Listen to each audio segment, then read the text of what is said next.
अस्सलाम वालेकुम जी, सब दा वाम वेलकम मेरे चैनल ते। स्पेन ਦੇ ਵਿੱਚ ਬਾਰਸੀਲੋਨਾ 'ਚ ਇੱਕ ਖਬਰ ਗਰਦਸ਼ ਕਰ ਰਹੀ ਸੀ ਕਿ ਸਪੇਨ ਦੇ ਸ਼ਹਿਰ ਬਾਰਸੀਲੋਨਾ ਵਿੱਚ ਇਲ ਕਲੋਤ ਏਰੀਆ ਉਹਦੇ ਵਿੱਚ ਇੱਕ ਮਕਾਨ ਤੇ ਤਕਰੀਬਨ 1600 ਬੰਦਿਆਂ ਦੀ ਪਦਰੋਣ ਹੋਈ ਏ।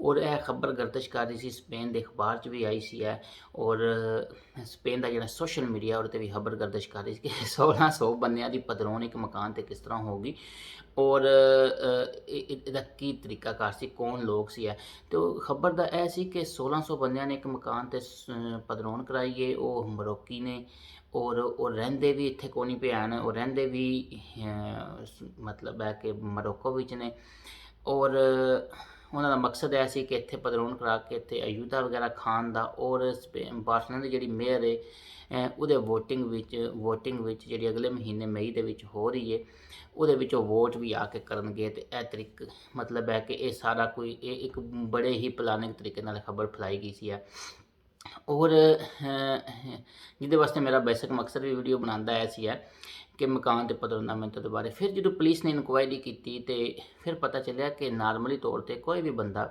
ਜਿਹਦੇ ਕੋਲ ਸਪੈਨਿਸ਼ ਨੈਸ਼ਨੈਲਿਟੀ ਨਹੀਂ ਹੈ ਉਹ ਸਪੇਨ ਦੇ ਵਿੱਚ ਕਿਸੇ ਵੀ ਵੋਟਿੰਗ ਪ੍ਰੋਸੈਸ ਦਾ ਹਿੱਸਾ ਨਹੀਂ ਬਣ ਸਕਦਾ ਹੈ। ਠੀਕ ਹੈ ਜੀ।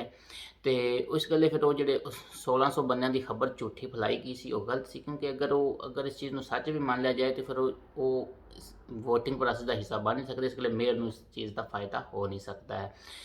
ਦੂਸਰੀ ਚੀਜ਼ ਜਿਹੜੀ ਫਿਰ ਗੁਆਰਡੀਆ ਨੇ ਜਾ ਕੇ ਉਸ ਮਕਾਨ ਤੇ ਛਾਪਾ ਮਾਰਿਆ ਔਰ ਉਸ ਦੀ ਇਨਕੁਆਇਰੀ ਕੀਤੀ ਹੈ ਕਲੋਤ ਏਰੀਆ ਵਿੱਚ। ਫਿਰ ਪਤਾ ਚੱਲਿਆ ਕਿ ਨਹੀਂ, 1600 ਬੰਦਿਆਂ ਦੀ ਖਬਰ ਹੈ ਝੂਠੀ ਸੀ। ਉੱਥੇ 32 ਬੰਦਿਆਂ ਦੀ ਪਦਰੋਨਾਂ ਹੋਈਆਂ ਸੀ, 32 ਬੰਦਿਆਂ ਦੀ ਇੱਕ ਮਕਾਨ ਦੇ ਉੱਤੇ ਜਿਸ ਨੂੰ ਫਿਰ ਮਜ਼ੀਦ ਇਨਕੁਆਇਰੀ ਕੀਤੀ ਗਈ ਕਿ 32 ਬੰਦਿਆਂ ਦੀਆਂ ਪਦਰੋਨਾਂ ਹੋਈਆਂ ਨੇ ਇੱਥੇ ਤੇ ਸੋਚ ਸਮਝ ਕੇ ਕਰਿਆ ਕਰੋ ਪਦਰੋਨਾਂ ਆਪਣੇ ਮਕਾਨਾਂ 'ਚ ਕਿ ਇੱਕ ਲਿਮਟ ਹੁੰਦੀ ਹੈ ਮਕਾਨ ਦੀ, ਉਹਦੇ ਕਮਰਿਆਂ ਦੀ ਲਿਮਟ ਹੁੰਦੀ ਹੈ ਤੇ ਬੰਦਿਆਂ ਦੀ ਲਿਮਟ ਹੁੰਦੀ ਹੈ। ਹਰ ਵਕਤ ਆਪਤ ਚੰਗੀ ਨਹੀਂ ਹੁੰਦੀ ਤੇ ਉਹ ਬਾਅਦ ਵਿੱਚ ਫਿਰ ਜਿਹੜੇ ਕੰਸੀਕੁਐਂਸਿਸ ਨੇ ਉਹ ਮਾਲਕ ਨੇ ਫੇਸ ਕਰਨੇ ਹੁੰਦੇ ਨੇ। ਪਿੱਛੇ ਜੇ ਵੀ ਖਬਰ ਆਈ ਸੀ ਪਾਇਸ ਬਾਸਕੋ ਦੇ ਵਿੱਚ ਸਨ ਸਬਸਤਿਆਨ ਦੇ ਸੂਬੇ ਦੇ ਵਿੱਚ ਕਿ ਉੱਥੇ ਵੀ ਤਕਰੀਬਨ ਬਹੁਤ ਜ਼ਿਆਦਾ ਬੰਦਿਆਂ ਦੀ ਇੱਕ ਮਕਾਨ ਤੇ ਪਦਰੋਨਾ ਮਿਲਦਾ ਸੀ। ਫਿਰ ਉਹਨਾਂ ਨੇ ਮਾਲਕ ਨੂੰ ਫੜ ਲਿਆ ਫਰਾਡ ਦੇ ਜ਼ਮਰੇ ਵਿੱਚ ਫਿਰ ਜਦੋਂ ਫਰਾਡ 'ਚ ਫੜਦੇ ਨੇ ਕੇਸ ਸਾਬਤ ਹੋ ਜਾਂਦਾ, ਕ੍ਰਿਮੀਨਲ ਅਫੈਂਸ ਲੱਗਦਾ। ਫਿਰ ਕੋਈ ਪੇਪਰ ਜਿਹੜੇ ਹੁੰਦੇ ਨੇ ਅਗਰ ਟੈਂਪਰੇਰੀ ਨੇ ਤੇ ਉਹ ਵੀ ਜਾਂਦੇ ਰਹਿੰਦੇ ਨੇ ਬਾਅਦ ਦਫਾ ਕੇਸਿਸ 'ਚ ਪਰਮਾਨੈਂਟ ਵੀ ਜਾਂਦੇ ਰਹਿੰਦੇ ਨੇ ਜੇ ਨਹੀਂ ਪੇਪਰ ਹੈ ਤਾਂ ਕੋਈ ਲੱਭਦੇ ਨਹੀਂ ਹਨ। ਤੇ ਕੋਸ਼ਿਸ਼ ਕਰਿਆ ਕਰੋ ਕਿ ਇੱਕ ਮਕਾਨ ਤੇ ਪਦਰੋਨਾ ਮਿੰਟ ਤੋਂ ਜਿਹੜੀ ਉਹ ਜਿੰਨੇ ਉਸ ਹਿਸਾਬ ਦੇ ਰੂਮ ਨੇ ਉਸ ਹਿਸਾਬ ਤੇ 6-7-8 ਬੰਦੇ ਤੱਕ ਰਵਾ ਕਰੋ। ਇਸ ਉੱਤੇ ਨਾ ਜਾਇਆ ਕਰੋ ਹੱਥ ਬੰਨ ਕੇ ਸੋਰੀ ਕਰ ਦਿਆ ਕਰੋ ਕਿਉਂਕਿ ਬਾਅਦ 'ਚ ਕੰਸੀਕੁਐਂਸਿਸ ਜਿਹੜੇ ਨੇ ਉਹ ਬੜੇ ਡਾਢੇ ਹੁੰਦੇ ਨੇ। ਤੁਸੀਂ ਹਿਸਾਬ ਲਓ ਗੁਆਰਡੀਆ ਨੇ ਸਰਚ ਕੀਤੀ, ਫਿਰ ਗੁਆਰਡੀਆ ਨੇ ਬੰਦਾ ਫੜਿਆ ਕਿ ਜਿਹੜੇ ਬੰਦੇ ਨੇ ਕਰਵਾਈ ਸੀ ਪਦਰੋਨਾ ਮਿੰਟ ਤੋਂ। ਹੋਰ ਉਹ ਜਿਹੜੇ ਬੰਦੇ 32 ਬੰਦਿਆਂ ਦੀ ਪਦਰੋਨਾ ਮਿੰਟ ਹੋਈ ਸੀ ਮਕਾਨ ਤੇ ਵੀ ਨਹੀਂ ਸੀ ਰਹਿੰਦੇ ਪਿਆ, ਉਹ ਵੀ ਪਿੱਛੇ ਸੀ, ਕੋਈ ਅੱਗੇ ਪਿੱਛੇ ਸੀ ਤੇ ਇਹ ਬੜਾ ਫੈਂਸ ਕ੍ਰਾਈਮ ਹੈ।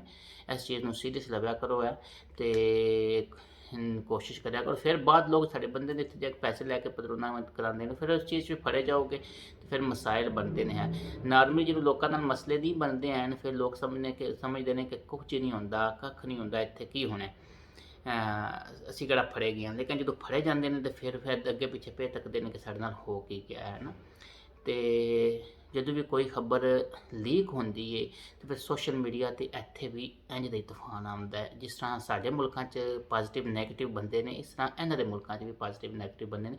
ਉਹ 32 ਬੰਦੇ ਦੀ ਪਦਰੋਨਾਂ ਨੂੰ ਉਹਨਾਂ ਨੇ 1600 ਬਣਾ ਕੇ ਇੰਝ ਸੋਸ਼ਲ ਮੀਡੀਆ 'ਤੇ ਫੈਲਾਇਆ ਸਿਆਸੀ ਸਰਗਰਮੀ ਵਾਸਤੇ ਤੇ ਫਿਰ ਉਹ ਬੰਦੇ ਨੂੰ ਕੋਸ਼ਿਸ਼ ਕਰਨੀ ਚਾਹੀਦੀ ਕਿ ਤੁਹਾਡੀ ਕਮਿਊਨਿਟੀ ਦੇ ਵਿੱਚ ਇਨਵਾਲਵ ਨਾ ਹੋਵੇ। ਜਜ਼ਾਕੱਲਾ।